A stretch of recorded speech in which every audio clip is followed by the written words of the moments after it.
Imagine waking up tomorrow morning and discovering that every decision you've made in the last year, every career choice, every relationship move, every moment of anger or fear, wasn't actually yours. That the voice in your head, the one you've trusted as your own authentic self, has been hijacked by forces so subtle, so deeply embedded in the fabric of your daily existence, that you never even notice the theft taking place. You reach for your phone, scrolling through notifications that trigger immediate emotional reactions. Your heart rate spikes at a critical comment. Your mind races toward worst-case scenarios about a delayed response from a colleague. Your mood shifts like weather patterns, dictated by external circumstances that have nothing to do with who you truly are. And in that moment, a chilling realization creeps in. You are not the master of your own mind. Something else is pulling the strings, undermining your self-control at every turn. This isn't the plot of a dystopian novel. This is the reality that Marcus Aurelius, the most powerful man in the ancient world, faced every single day. As Roman emperor, he commanded legions, controlled vast territories, and held the lives of millions in his hands. Yet he understood something that escapes most people entirely. True power has nothing to do with controlling others and everything to do with mind mastery, controlling the one thing that actually belongs to you. But here lies the crushing truth that most will never confront. If you cannot achieve mental control over your own thoughts, emotions, and reactions, then you are not free. You are a puppet dancing to invisible strings, responding predictably to stimuli like a laboratory rat pressing levers for rewards. Your anger becomes someone else's weapon against you. Your fears become the chains that bind you to mediocrity. Your desires become the hooks that drag you away from any semblance of authentic living. Consider this unsettling question. How many of your thoughts today were actually yours? How many arose from your deepest values and clearest reasoning, versus how many were simply reactions? Conditioned responses programmed by your upbringing, your social environment, your unconscious absorption of cultural narratives that may not even serve your personal development. The emperor who ruled the known world spent his evenings writing letters to himself, desperate reminders of Stoicism's fundamental principle that could mean the difference between a life of quiet dignity and a life of chaotic reactivity. These weren't philosophical abstractions to Marcus Aurelius. They were daily Stoic exercises for maintaining sanity in a world designed to strip away your mental sovereignty, practical mindfulness techniques that form the foundation of his emotional resilience. You live in that same world now, only magnified by 1,000 factors he could never have imagined. Every advertisement is engineered to bypass your rational mind and trigger immediate desire. Every news headline is crafted to provoke emotional reactions that keep you scrolling, clicking, consuming. Every social interaction carries the potential to send you spiraling into patterns of thought that serve everyone's agenda except your own, disrupting your stress management and undermining your self-discipline. Yet most people accept this mental slavery as normal. They mistake their reactions for their identity, their impulses for their authentic voice, their conditioned responses for free will. They live entire lifetimes without ever developing the mindfulness to ask the most crucial question of human existence. Who is actually thinking your thoughts? The answer will disturb you. It will challenge everything you believe about consciousness, free will, and personal responsibility. It will reveal why the vast majority of human suffering is not only unnecessary but completely within your power to eliminate through mental mastery. And it will expose the single most important skill that separates those who live with unshakable inner peace from those who remain victims of their own unexamined mental processes. Marcus Aurelius discovered something that modern neuroscience is only beginning to understand. The mind that goes unobserved becomes the mind that controls you. But the mind that learns to observe itself through modern Stoicism becomes the foundation of true freedom. This isn't positive thinking or wishful philosophy. This is philosophy for life. The recognition of a natural law as reliable as gravity and just as dangerous to ignore. The question isn't whether you will be controlled. The question is whether you will choose to master yourself through overcoming negativity and emotional discipline, or allow yourself to remain a prisoner of your own unexamined reactions. The modern human mind operates like a smartphone with 1,000 apps running simultaneously in the background, each one draining your mental battery without your conscious awareness. You believe you're making deliberate choices, but neurological research reveals a disturbing truth. Most of your decisions are made by your unconscious mind milliseconds before your conscious awareness even registers them.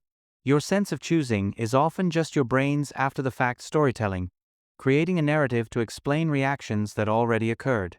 This isn't a design flaw, it's how evolution shaped your survival mechanism.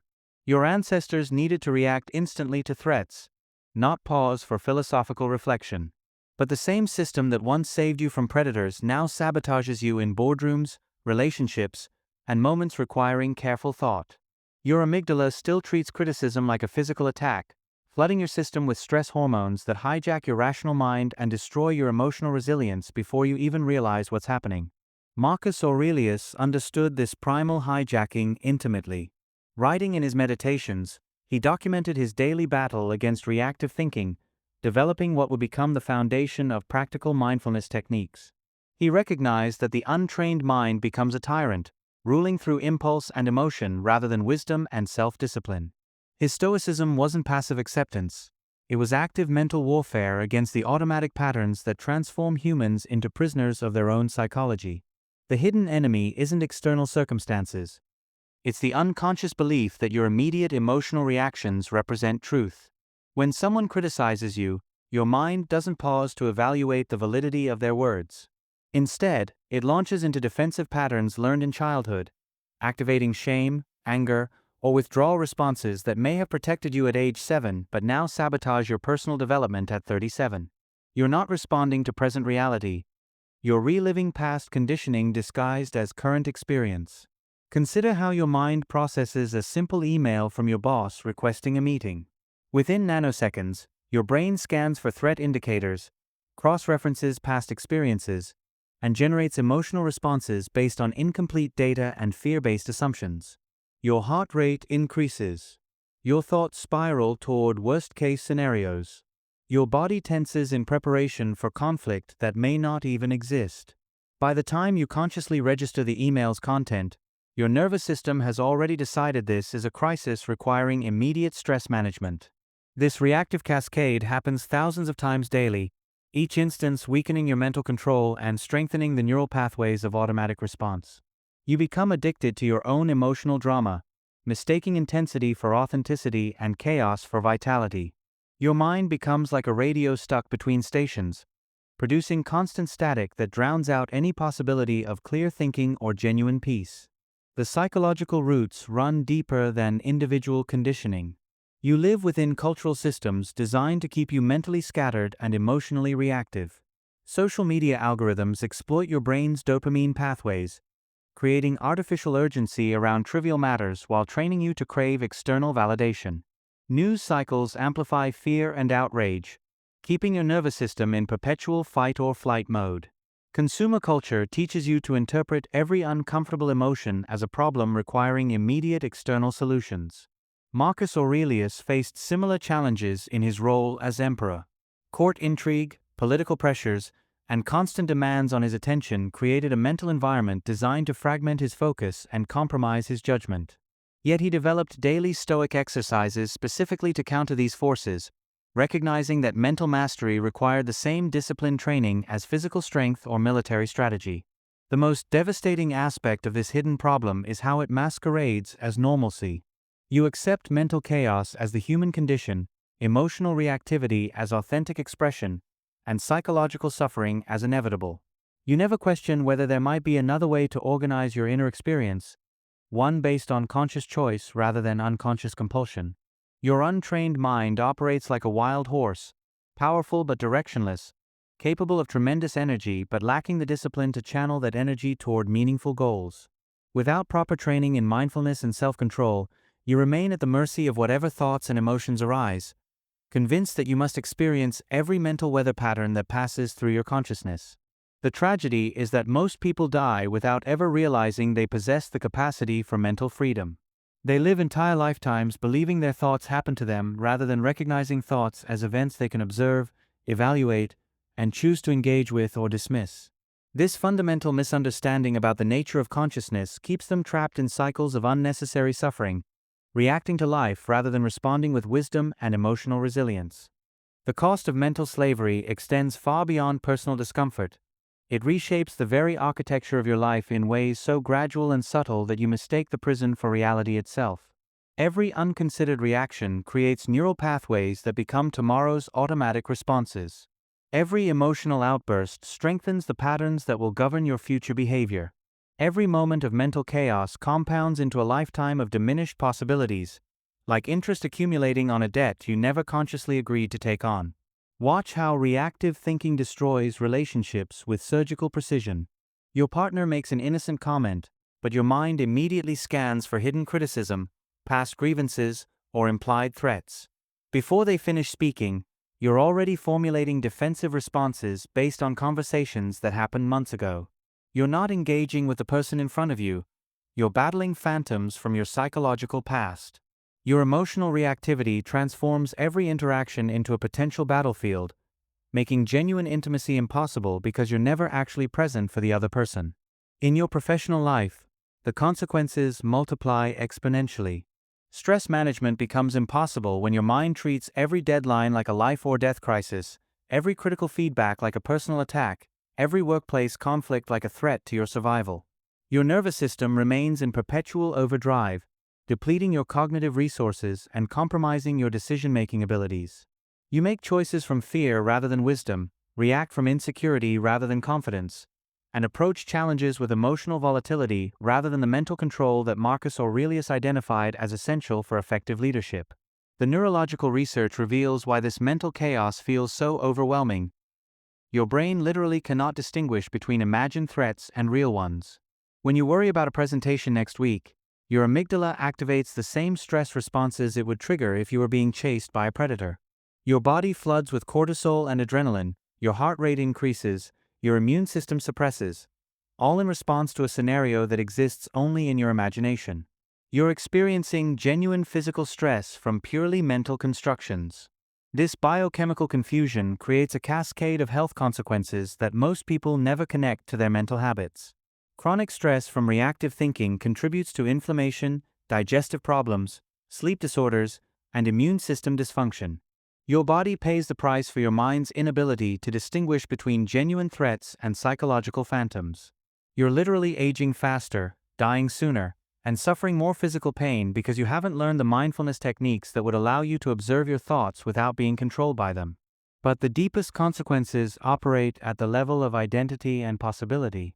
When you live in reactive mode, you never discover who you actually are beneath the layers of conditioning, fear, and automatic responses.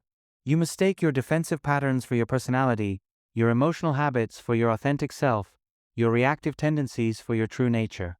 You spend your entire life being someone else's psychological programming rather than developing your own philosophy for life. Marcus Aurelius wrote extensively about this identity confusion, recognizing how easily the untrained mind mistakes temporary emotional states for permanent truths. When you're angry, you believe the world is fundamentally unjust. When you're afraid, you're convinced that danger lurks everywhere. When you're sad, you interpret reality through the lens of hopelessness. Your emotional states become reality filters that distort your perception so completely that you can't even remember what clear thinking feels like. This perceptual distortion creates what researchers call confirmation bias on steroids. Your reactive mind actively seeks evidence to justify its emotional conclusions while filtering out information that might challenge its assumptions.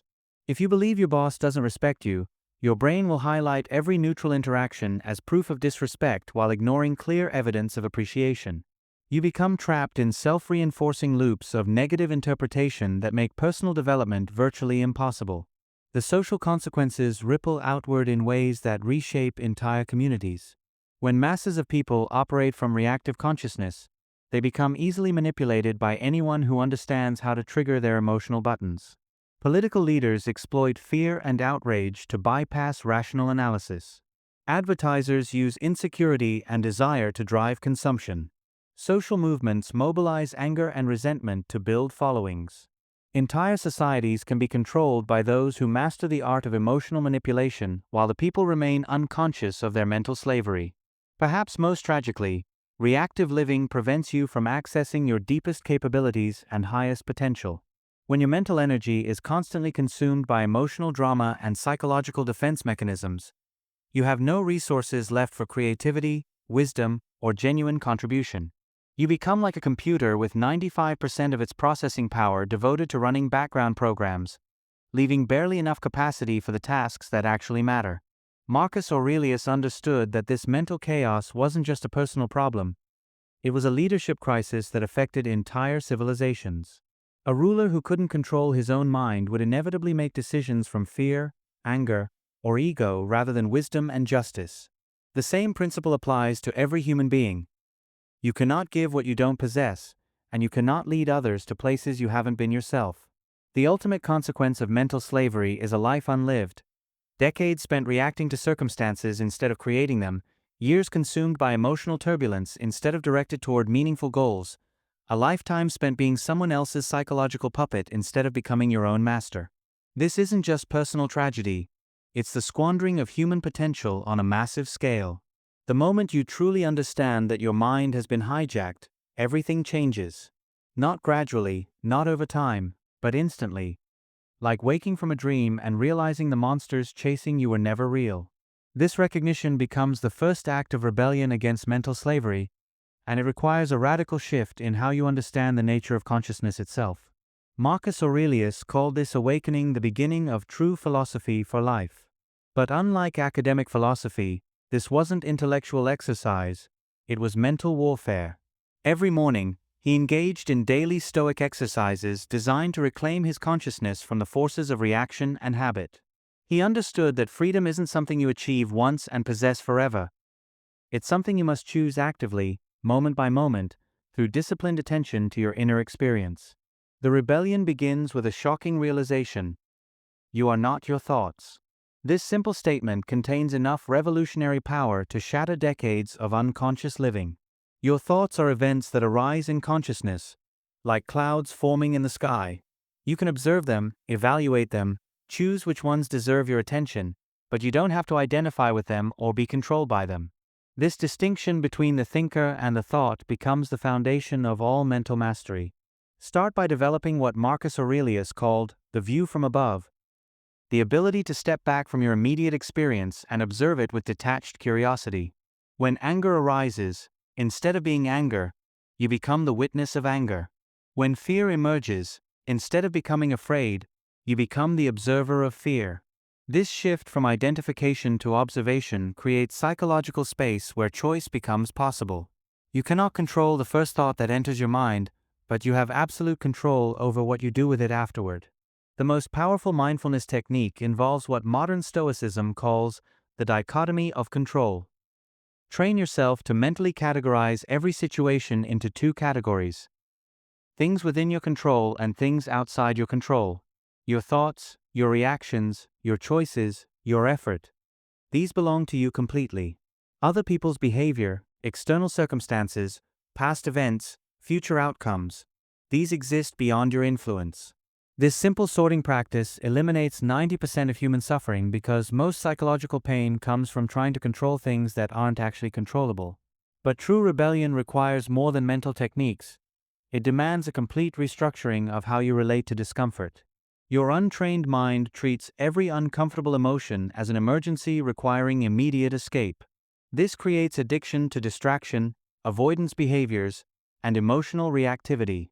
The trained mind recognizes discomfort as information, not crisis. Pain becomes a teacher rather than an enemy.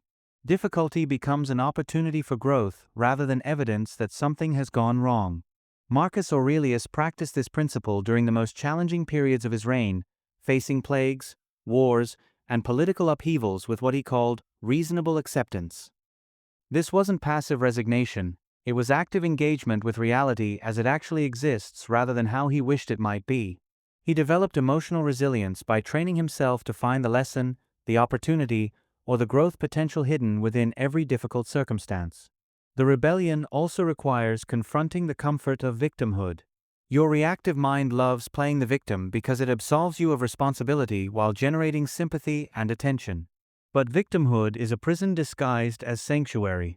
When you blame external circumstances for your internal experience, you surrender your power to change anything meaningful about your life. True self-discipline begins with the radical acceptance of complete responsibility for your mental and emotional experience, regardless of external conditions. This shift from victim to victor happens through what researchers call response flexibility, the ability to pause between stimulus and response, creating space for conscious choice. Instead of reacting automatically to triggers, you develop the capacity to ask, how do I want to respond to this situation? What response would align with my highest values rather than my immediate emotions? What would someone with true mental control do in this moment? The rebellion culminates in understanding that struggle is not the opposite of peace. Struggle is the path to peace. Marcus Aurelius didn't eliminate difficulties from his life. He transformed his relationship to difficulty itself. Every challenging situation became an opportunity to practice self-control, emotional resilience, and stress management. Every moment of potential reactivity became a chance to choose conscious response over unconscious compulsion. This is why the ancient Stoics welcomed obstacles and setbacks as training opportunities. They understood that mental strength, like physical strength, grows only through progressive resistance. A life without challenges produces a mind without resilience. A life without friction produces a character without substance. The goal isn't to avoid difficulty but to develop such mastery over your inner experience that external circumstances lose their power to disturb your peace or derail your purpose. The ultimate rebellion is the recognition that you already possess everything you need for complete mental freedom. You don't need different circumstances, other people's approval, or external achievements to experience profound peace and unshakable confidence. These states arise from within, through the disciplined cultivation of attention, the conscious direction of thought, and the relentless commitment to responding rather than reacting to life's inevitable challenges. Here stands the final revelation that will either liberate you completely or disturb you so profoundly that you'll spend the rest of your life trying to forget it. You have been seeking in the wrong direction entirely. Every pursuit of happiness through external achievement, every attempt to find peace through changing your circumstances, every belief that fulfillment comes from getting what you want or avoiding what you fear, all of it has been a magnificent distraction from the only truth that actually matters. Marcus Aurelius discovered this during the darkest period of his reign, facing simultaneous military campaigns, a devastating plague that killed millions, and the personal tragedy of losing multiple children. In those moments when external reality offered nothing but suffering, he made the most important realization in human psychology. The quality of your life has absolutely nothing to do with external circumstances and everything to do with the quality of your attention. This isn't positive thinking or philosophical speculation. This is the recognition of consciousness itself as the ultimate creative force in human experience. Your mind doesn't simply observe reality. It constructs reality through the stories it tells, the meaning it assigns, the focus it maintains. Two people can experience identical circumstances and live completely different lives based entirely on how their consciousness processes those events. One person's devastating setback becomes another person's greatest opportunity, not because the facts change, but because awareness itself determines what those facts mean. The deepest level of mental mastery involves understanding that you are not just the observer of your experience. You are the creator of your experience. Every moment of suffering exists only because your mind has constructed a story about why current reality should be different from what it is. Every moment of joy exists because your consciousness has recognized something worthy of appreciation in present circumstances. Happiness isn't something you find. It's something you generate through the conscious direction of your mental energy. This realization transforms everything about how you approach personal development and self-discipline. Instead of trying to change your external world to match your preferences, you develop the capacity to align your inner world with reality as it actually exists. Instead of seeking emotional resilience to handle life's difficulties, you discover that difficulties exist only in the gap between expectation and actuality, and that gap is entirely constructed by thought. Marcus Aurelius called this understanding the discipline of desire.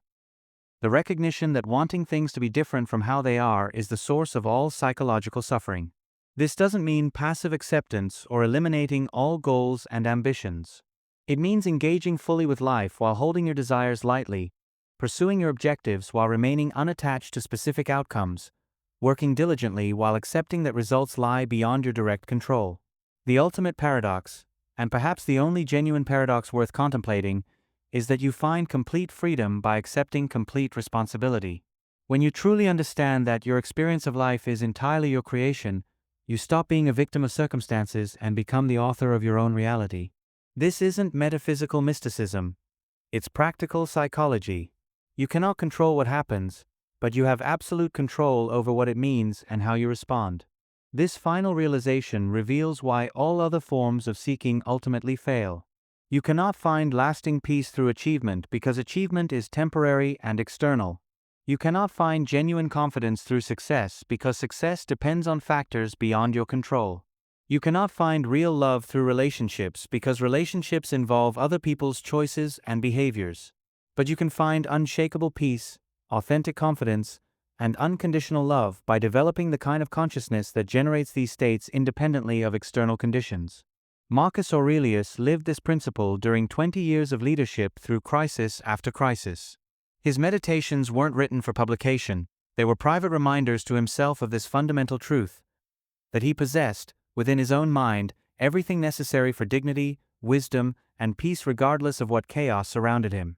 His Stoicism became a technology for psychological liberation, a systematic method for generating inner stability while engaging fully with an unstable world. This is the final secret that changes everything. The very consciousness reading these words right now is the same consciousness that can choose, in this moment, to experience profound peace, unshakable confidence, and authentic joy, not because circumstances are perfect, but because consciousness itself is the source of all experience. You don't need to wait for your life to improve. You don't need to achieve your goals or solve your problems or fix your relationships. You need only to recognize that the awareness capable of observing your thoughts is already free, already whole, already complete. The emperor who ruled the world discovered that the only kingdom worth governing is the one within your own skull. Everything else, wealth, power, relationships, achievements, are temporary experiences that arise and pass away in consciousness. But consciousness itself, the aware presence that witnesses all these temporary experiences, remains untouched by whatever appears within it. This is your inheritance as a human being. Not the guarantee of favorable circumstances, but the capacity to find meaning, beauty, and purpose within whatever circumstances arise. This is your rebellion against mental slavery. Not fighting your thoughts, but recognizing yourself as the space in which thoughts appear and disappear. This is your path to freedom. Not changing your life, but awakening to who you actually are beneath all the stories, reactions, and conditioned patterns that you've mistaken for your identity. The question that began this exploration now has its answer. You will choose to master your mind, or you will remain controlled by forces you never bothered to understand. But having read this far, having glimpsed this possibility, you no longer have the luxury of unconscious living. You must choose, and you must choose now, whether to remain asleep or to awaken to your true nature as the master of your own consciousness.